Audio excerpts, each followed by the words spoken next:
How to unblock yourself from blocked Wi-Fi. Hello everybody, welcome to another tutorial. In this video, I'm going to be showing you guys how you can easily unblock your phone that is blocked from a certain Wi-Fi network.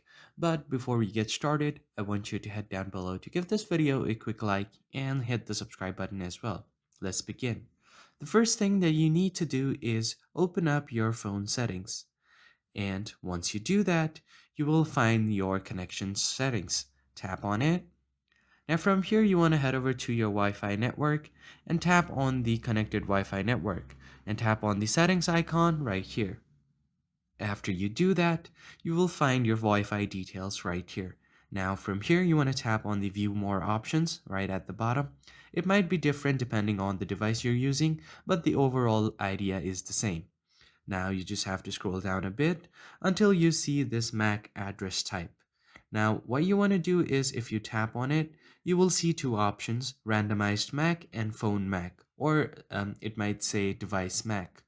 What you want to do is if you are on randomized MAC, you want to switch to phone MAC, and if you are on phone MAC and you want to switch to randomized MAC. So once you switch between them, you just have to restart your phone once and then you should be unblocked from your Wi-Fi network. So that's it for this video, guys. I hope you found this helpful. I will see you guys on the next one.